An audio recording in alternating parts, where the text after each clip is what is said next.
Takže podľa mňa by sme mohli začať. Takže ahojte, vítame vás pri dnešnom videu.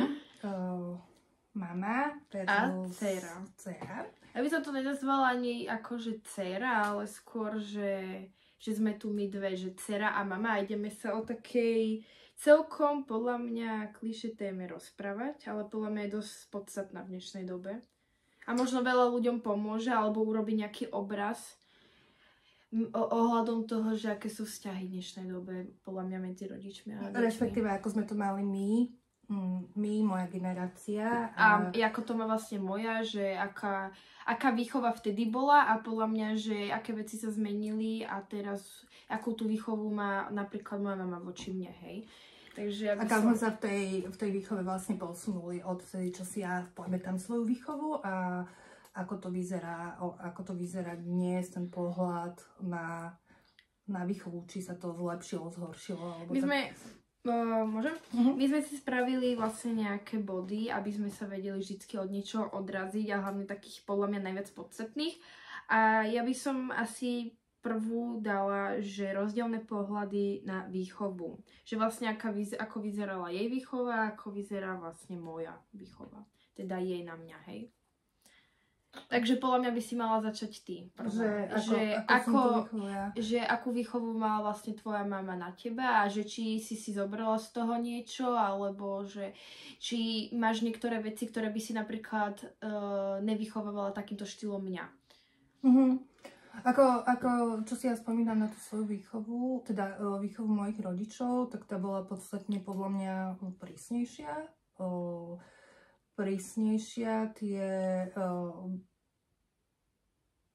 To, čo sme museli my dodržiavať, či už aj s bratom alebo čo, tak mali sme a aj tá forma trestov bola oveľa podľa mňa väčšia ako to, čo my praktizujeme dnes v našej výchove. Myslím si, že je benevolentnejšia, ale nemyslím si, že ona by to mohla porovnávať s nejakou inou výchovou, pretože ona inú výchovu nepozná. Čiže to znamená, ja skôr som v tej pozícii, kedy môžem porovnávať seba a svoju mamu, aká sme kto matka, ako vychovávala. Určite moja mama ma vychovávala prísnejšie, škola sa brala prísnejšie, učitelia sa brali ako autorita, všetko malo viac také tie pravidlá. To dneska sa považujem za takú mamu asi rešpektujúcu výchovu, kde si vieme povedať proste každý svoj názor a tak ďalej. Neviem, či sa bral úplne do úvahy. Aj keď sa pozriem na to, moja mama asi vždy brala trošku ten názor aj mňa, aj môjho brata, ale vždy to bolo v tom pozadí bola vždy nejaká autorita, či už teda učiteľ, keď sa stalo niečo v škole napríklad zlé, vždy tí rodičia boli viac posratí z tých učiteľov, jak my sme dnes. Okay. Ako to vidíš ty, podľa teba to je ako? Neviem, tým, že ja som nezažila nejakú inú výchovu, tak pre mňa je veľmi ťažké o takejto téme napríklad rozprávať.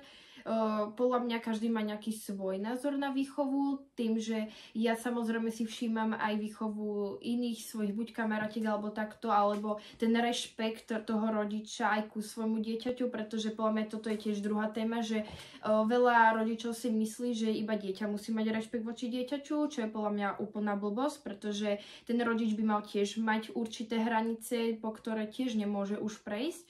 Ale podľa mňa ešte v tejto téme by som dala ešte, že napríklad, že kedy si napríklad ty musela byť doma a kedy ja môžem byť, alebo teda dokedy ja môžem byť vonku, hej. Toto by som ti skočila do reči, lebo to bolo úplne inak. Ten pohľad rodiča na toto bol v dobe, kedy tá kontrola toho dieťaťa nemohla byť taká, keďže dneska svojmu dieťaťu zavoláte a poviem vám, že kde ste, po prípade vám dá ešte aj lokáciu, hej, čo by moja mama za to dala, keby proste videla, kde som na telefóne a bolo by problém vlastne vyriešený. Áno. Že ona stála v okne a už len čakala otlačené lakte z toho len, že kedy už prídem domov a kedy ma už uvidí. podľa mňa toto je veľmi, v tej dobe to podľa mňa veľmi zle bolo kvôli tomu, že keby sa niečo naozaj že stane, tak ten rodič naozaj o tom dieťati nič nevie o tom, kde je, kde sa nachádza, či není s ľuďmi, ktorí ho napríklad sprevádzajú na zlé koničke, alebo proste úplne nejaké nekoničky, na zlé cestičky. A aj koničky potom možno. Aj koničky. Ale druhá vec, podľa mňa zase ten rodič, tým, že nemal takú veľkú kontrolu nad ním, tak podľa mňa to bolo aj z toho hľadiska dobré, že to dieťa muselo byť naozaj, že... Jak sa to povie? Čo chceš povedať? Neviem, zabudla som to slovo. Nevadí.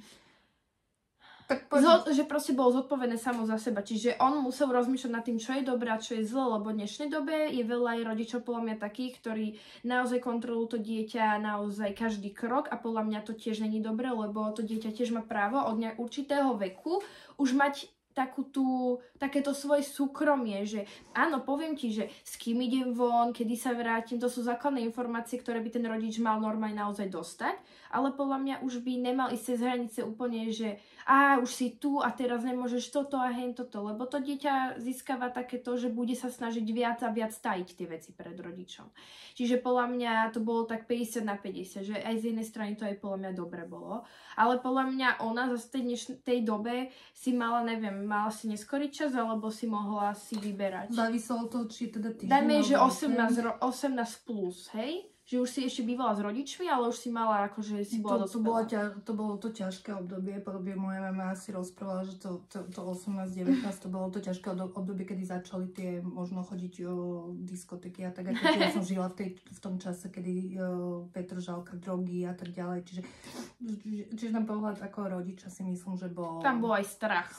Hej. A dneska si naozaj myslím, že tí rodičia to majú podstatne uľahčené, čo sa týka tých mobilných telefónov. To proste spravil prevrat, podľa mňa to pomohlo výchove, pomohlo to všetkému.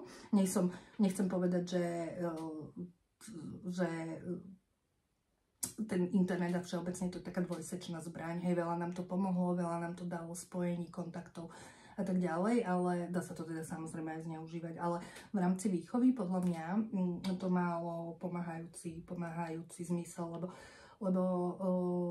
keby sa presuniem teraz od tých 25 rokov dozadu a by som povedala mami, že mama idem na diskotéku a tam by som jej dala lokáciu a ona by sa proste pozerala, či som OK, či už idem domov, kde sa nachádzame, respektíve aj keby si taxík zoberieme, hej, už aj taxíkom bolo, že a pôjdeš taxíkom a čo keď ťa ten taxikár, však vieš čo, tak dneska je tá kontrola naozaj veľmi veľká. Dneska je zavolám taxík a ona si sadne do taxíka, ja sledujem presne tú cestu, kde je. Čiže nebuďme zlí na našich rodičov, ktorí nás vychovávali v tejto dobe, pretože oni mali tú výchovu takú a takú, pretože oni boli veľmi obmedzení, čo sa týka kontroly nás. Áno. A asi by sme, že áno, dneska môžeme my rodičia v dnešnej dobe byť takí možno trošku benevolentnejší, pretože si vieme tie svoje deti viac odkontrolovať. Takže tak. Potom ešte bola taká vec, že tiež to sa tak berie ako diskusia, hej, samozrejme, lebo toto sú také témy, kde si každý hovorí svoj názor, hej, to je proste tak. Nie sme tu, nejdeme vás edukovať. Samozrejme, aj keď to napríklad by teraz kúkal nejaký rodič nejakého dieťaťa, tak všetko treba brať tak, že my sa rozprávame o tom, ako to my máme doma. A už len taký ten náš pohľad a buď si z toho niekto niečo zoberá, alebo si povie, že sme proste trápne, alebo povie, že toto sú sprosté názory, ale samozrejme to je každého vec a treba sa rešpektovať.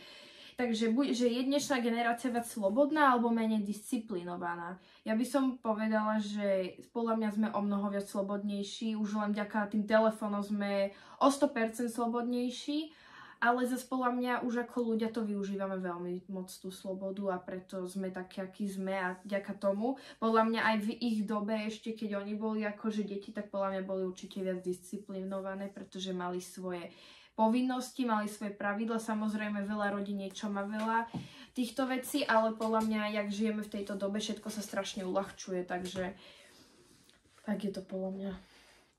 Ty máš nejaký názor na to? Čo sa týka slobody? No. Jasné, ale tak ľudia zase teraz vedia rýchlo všetko zmeniť. Keď sme sa dohodli s kamarátkou, že stretneme sa pod Michalskou bránou o 4:00, tak to tak bolo. Tak to áno, A proste to sa málo kedy stalo, že, ale teraz akože napíšem do WhatsAppu, prídem o pol hodinu alebo nikdy a už je vyriešený už proste si tú komunikáciu a tie informácie si vieme tak rýchlo vymeniť, že v podstate sa nám vie aj zmeniť program kvôli tomu. Lebo ťažko, keď som mala ja kamošku a teraz o 4:00 a mali sme len tie pevné linky a tie boli drahé a proste keď sme sa dohodli o 4:00 bolo o 4:00.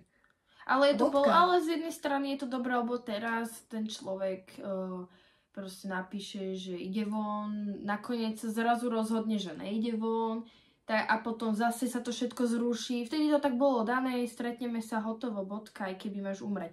No, ale ďalšia téma... Si tu trošku tak daj, lebo si taká strašne skrytá, vyzeráš pri mňa jak Lilliput potom, že ty si tu niekde. Ne, ono najbližšie, no.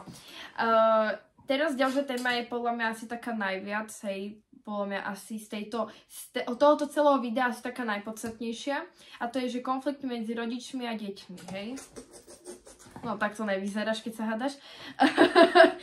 Že najčastejšie dôvody hádok medzi mamou a dcérou a že vlastne aké sú tie teda najčastejšie dôvody, to podľa mňa každé dieťa už teraz si odpovedalo.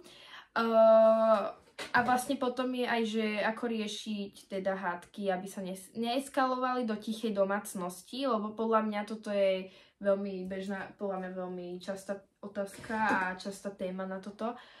A toto je tiež veľká diskusia podľa mňa. Tak poďme tak, že ty ako to vnímáš, aj tie hádky medzi nami, alebo aj tie dobré, nemusí to byť len hádky, môžu to byť aj tie dobré veci, hej? Tak ja by som to asi že zhrnula, lebo čo bola tá ďalšia, že ako riešiť takže najčastejšie dôvody hádok, to sa určite zhodneme, že škola, samozrejme. A či upratovania, tak to podľa mňa až tak nie, pretože ja si sama od seba proste upracem, hej. Keď som bola menšia, tak to nebolo, tak musela ma vždycky mama do toho nutiť, aby som si už konečne upratala svoju izbu, hlavne stoličku, kde bolo podľa mňa celá skriňa, hej. Ale to je zase aj vekom, tým vekom človek. Jedine, čo je naozaj také, že vybrať umývačku a dať ju, tak to je takéto, čo není to moje hobby teda zrovna, ale snažím si zvykať na to. Neviem, či poznáte to, že za každým, jak sedím nápiť, mám nový pohárik. A potom nemáš už čoho piť, ale v umývačke. Lebo to je proste tak, že sa nebudem piť zo špinavého pohára. Raz sa z neho napijem, tak už som čistý. A pritom to veľa ľudí napríklad aj nemá, lebo veľa ľudí napríklad má celý pohár na celý deň, hej? Ale ja ho proste mať nemôžem, mi to vadí. Však aj táto to tak má, on si ráno dá pohár a celý deň ho má proste, hej?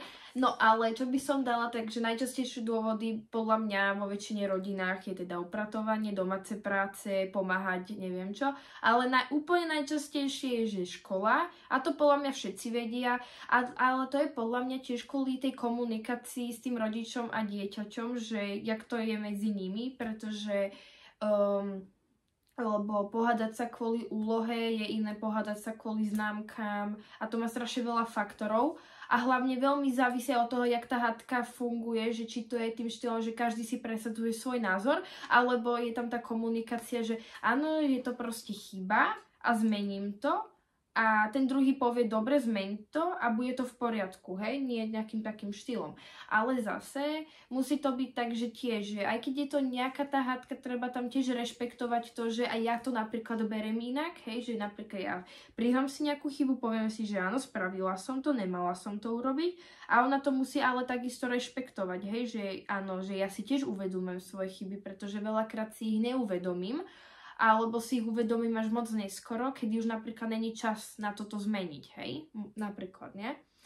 A druhá vec, podľa mňa akože naša hádka, keď si je, že podľa mňa, že kvôli škole, tak to je takým asi tým štýlom, že my sa pohádame asi skôr tým štýlom, že dávam ako keby rečovo najavo, že to mám že mi to je ukradnuté, pričom mi je to ukradnuté není, lebo však ona vie, že ja proste nemám rada hádky, hádky vieš, že nemám rada, to vieš, ale druhá vec, že nemám rada tiež, keď mám nejaký problém, ale kvôli tomu podľa mňa nám vzniká tá hádka, pretože ona povie niečo a ja ako keby sa to snažím ignorovať nejakým spôsobom, hej? Že ignorujem to, že vlastne čo mi chceš naozaj povedať. Možno zamýšľaš nad tým, ale nedávaš tú spätnú reakciu. Áno, že tá spätná reakcia není taká... Potvrdzujúca, že áno, chápem a idem na to, hej? Áno, není. A tým pádom ona sa na to samozrejme nahnevá. Ja už sa potom nahnevam na to, že vlastne prečo po mne kričí. Potom ona sa nasere na to, že prečo ja odpovedám, jak odpovedám. Ale ja už som vlastne nervózna z tej hádky a už vlastne už to ide takto. Ale zase koncom sa to vždycky vyrieši tým štýlom, že si to vieme vykomunikovať a podľa mňa tá komunikácia je najväčší problém na tom, že ona aj keď napríklad vie, že má pravdu, ale je proste schopná prísť za mňou a povedať si, že ja to ale takto berem, nepačí sa mi to a dúfam, že to dokážeš zmeniť, hej? A podľa mňa už len to, že dokáže napríklad prísť a vyriešiť ten problém, tak už len vďaka tomu, lebo sa odhodlala to spraviť, lebo veľa rodičov je presne takých, že povedia si, ja som si povedala svoje, ja to meniť nebudem a teraz nech sa to decko tam uraža teraz aj 2 týždne a sa s ním vyprávať nemusím. Len my máme to, že my máme radi proste, keď máme vykomunikovať. My nemáme tú tichú domácnosť. Nie, my ju nevieme mať. My sa buď tu jedna hučí, alebo druhá, alebo niečo, ale vždycky tu není ticho. Tá ticho je tu možno pol hodinu, keď akože každá rozmýšľa nad niečím. Že ale vlastne... nejde to nikdy do takého, že by sme sa jeden deň nerozprávali alebo niečo. Vždy niektorá urobí ten ústupok a začne komunikáciu. Nemáme to úplne také vyhrotené, že by sme to nazvali tichá domácnosť. To sa asi nestáva. A samozrejme, že sú také tie veci úplne, že sa tu vyhrážať ide jedna druhé a neviem čo, ale si tak uvedomíme, že či to stojí si pokaziť ten vzťah. Kým sa od teba kým bývaš pod mojou strechou a kým... Vyhodím ťa z domu, keď nebudeš toto robiť, budeš smetiar. Čo vôbec nepovažujem za, neuražujeme smetiarov, ale čo vôbec nepovažujem za správne. Z toho si neberte príklad, ale ono samozrejme sme ľudia a proste sa tie emócie vyhrotia, ale ja si myslím, že je dobré, či už aj ako dospelý človek a rodič, či už akokoľvek vie, že má pravdu, sa trošku možno vrátiť späť v čase, zamyslieť sa nad tým, aký bol on a že ako tie veci chápal. Ja sa snažím, to mám také, že Ježišmária, že jak mi mama hovorila, však počkaj, keď ty raz budeš mať dceru a uvidíš, aké ti toto bude robiť. A teraz to ja jej občas poviem, počkaj, teraz toto môžeš rozprávať, len lebo nemáš vlastné deti, a keby si mala vlastné deti. Áno, a toto sú ako keby stále deti, generácia. Podľa mňa si toto každý musí odžiť na vlastnej koži, keď teda deti mám a ich chce, lebo v tej výchove ty sa snažíš tomu dieťaťu, predpokladám, že to tak je, že každý rodič, teda škoda, že existujú výnimky, ale každý rodič chce podľa mňa svojmu dieťaťu najlepšie. Áno, dobrý rodič, áno. Tou cestou, ako on to vie. A preto sa ja si osobne myslím, že aj ja som rodič prvýkrát v živote. Čiže ja som nedostala nejaký manuál, že tuto rob, toto a takto. Ty proste sa riadiš tým, že čo si mala od svojej mamy a potom si sa riadila tým, že čo nechceš, aby si robila, ako tvoja mama robila. Samozrejme, nie som za fyzické tresty a tak to by som úplne akože dala preč, ale... Áno, pretože podľa mňa presne, že keď je komunikácia, tak myslím si, že fyzické akože tresty alebo akože vybúriť si svoje nervy je podľa mňa úplne zbytočné. Áno, a to sú tie nervy, že naozaj keď už máš, tak už nevieš, čo máš robiť a už spravíš niečo, hej?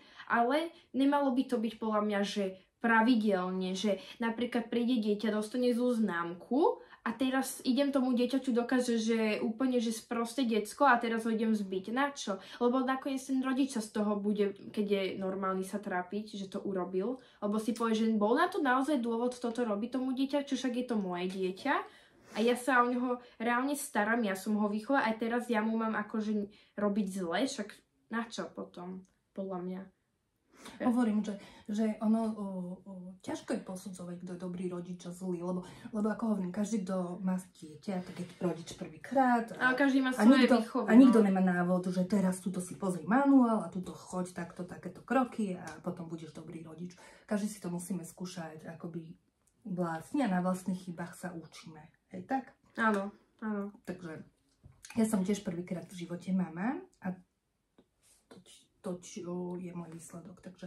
Takže to je úplne jedno a ohodnotiť spôsob výchovy. Ja si nepokladám za človeka, ktorý by mohol akoby hodnotiť niekoho, že ty si dobrá mama alebo zlá mama alebo akákoľvek. Podľa mňa každý dobrá to mama robí v najlepšom svedomí, že chcem si vychovať. Ale jedna vec, kedy naozaj vidíš, že ten rodič je dobrý, keď vidíš napríklad dieťa má nejaký problém alebo trápi sa a ten rodič si sadne k nemu a povie rozprávaj. Naozaj, že sa snaží ho vypočuť si a pomôcť mu. A nie povedať, a to je tvoj problém, rieš si ho sám, ja to nezaujíma. Kedy si to tak bolo?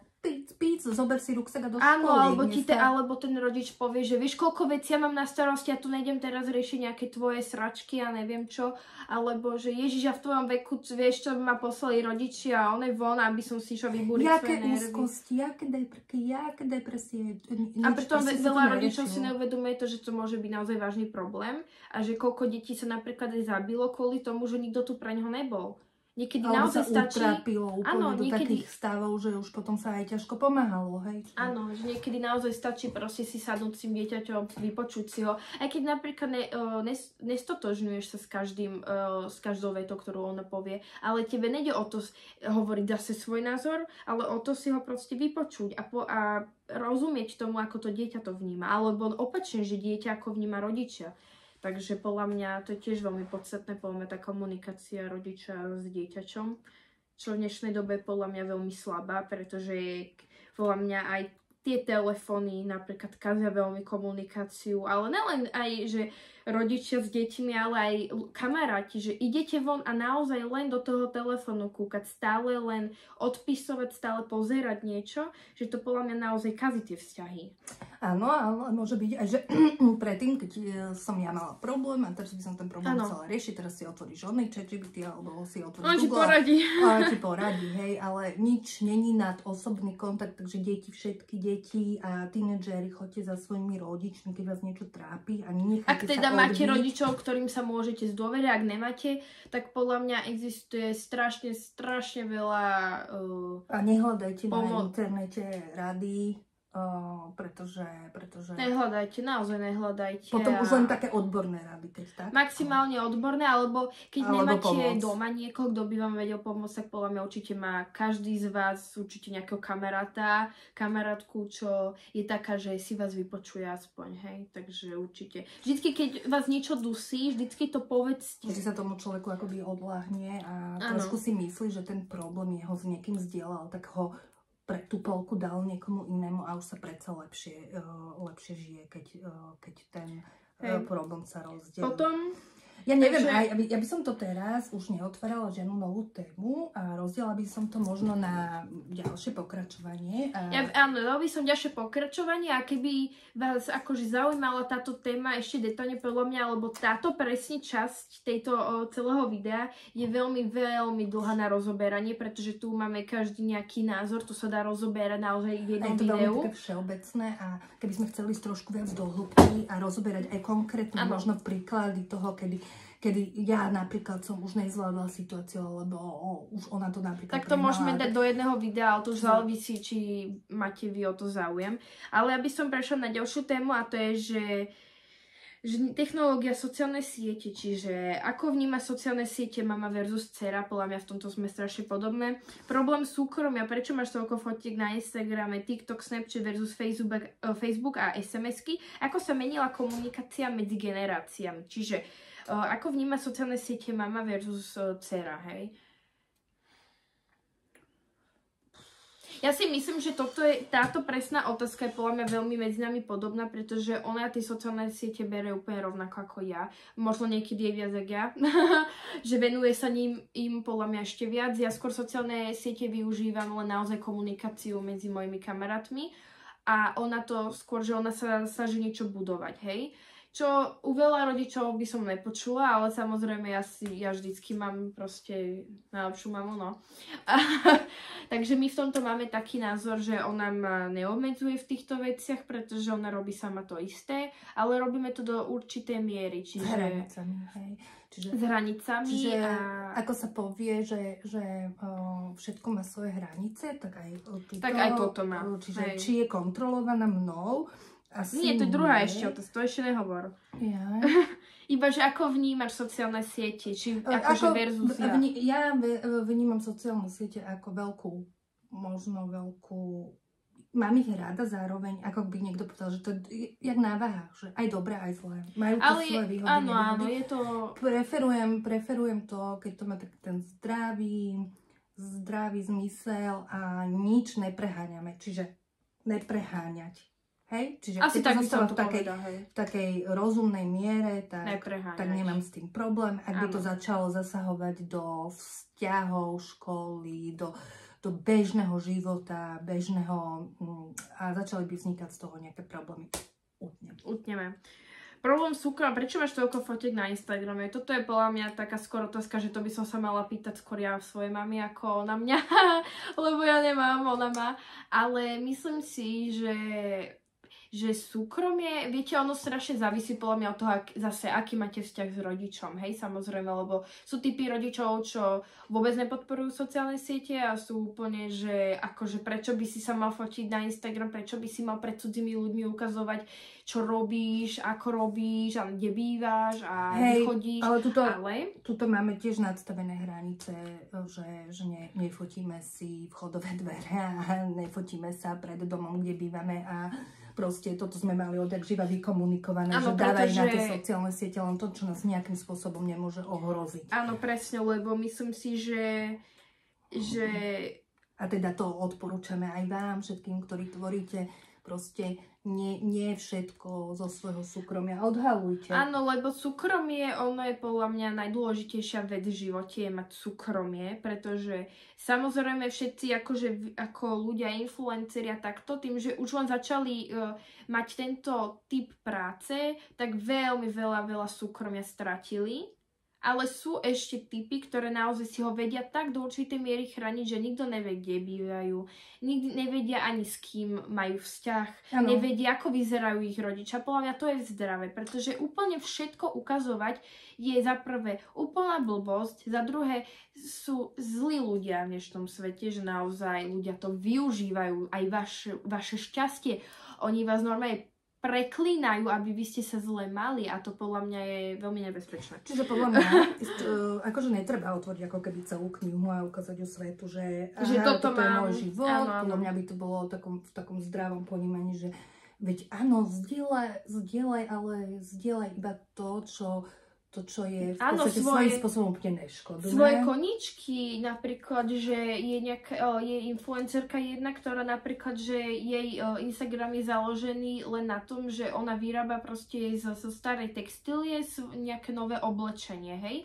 A toto je proste niečo, čo ona sa tomu venuje a nikto iný nič nerieši, lebo ona nič o sebe neukazuje, len to, ako vytvára. A ľudí to baví a tým pádom má aj svoju dobrú komunitu ľudí, ktorých iba tá vec daná zaujíma. Len tu už ide cez hranice napríklad, že už bulvári, že naozaj stane sa len nejaký kúsok, niečo iné a ľudia to už využívajú to, aby ľudia mohli hejtovať tých ľudí. Čiže podľa mňa súkromie je prvoradé. A všetko tie sociálne siete sú tým živené, lebo ľudia radi čítajú tie negatívne veci ako pozitívne, čiže tak to potom aj vyzerá. Áno. Potom máme, že TikTok, Snapchat versus Facebook a SMS. No akože podľa mňa toto je tiež také, že... Toto sú všetky tieto otázky a všetky podotázky a všetko je podľa mňa na rozoberanie na 3 diely, prisahám týchto videí, ale tak skrátke TikTok a Snapchat, tým, že Snapchat používam ja, ona ho nepozná, teda pozná, nepoužíva tak. A TikTok tiež proste pozná, hej.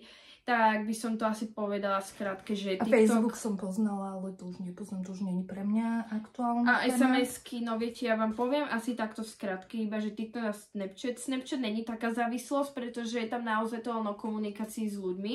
TikTok je jedna veľká závislosť, ktorú naozaj, že by človek mal veľmi, veľmi obmedziť. Ja som si to sama uvedomila, že bez TikToku som zistila zrazu, že mám o mnoho viac času, ako som mala. A to sa inak nezdá. Nezdá sa to, kým to nezistíte na vlastnej koži, keď ten TikTok nemáte. A TikTok to od rána... Dobre, toto môžeme povedať, že sme zrušili. Áno, však to idem povedať. Od rána do večera som... Nehovorím, že od rána do večera som celý deň kúkala, ale ja som ráno sa zobudila, kúkala, nemala som čo robiť, kúkala som. A to nebolo štýl, že ja by som sa z toho aspoň niečo naučila. To bolo naozaj len... Kúkate, scrollujete a zistíte ku koncu, že vlastne 2 hodiny strávené tým, že aj nevieš, čo z toho máš, hej? Nič vôbec. Ľudia, ktorí sa aspoň trošku živia tým, alebo sa snažia trošku presadiť svoje sociálne siete, ok, v poriadku, ale keď naozaj vy sa tým neživíte, ja by som vám odporúčila, čo vlastne spravila moja mama, hej, že doma tu žiaden TikTok, tak... som si uvedomila, že naozaj ten TikTok, áno, niekedy si poviem, že by som si tak akože kúkala nejaké videá, ale som úplne, že zrazu takú očistú mám normálne, že TikTokovú očistú, že detox, hej, úplný.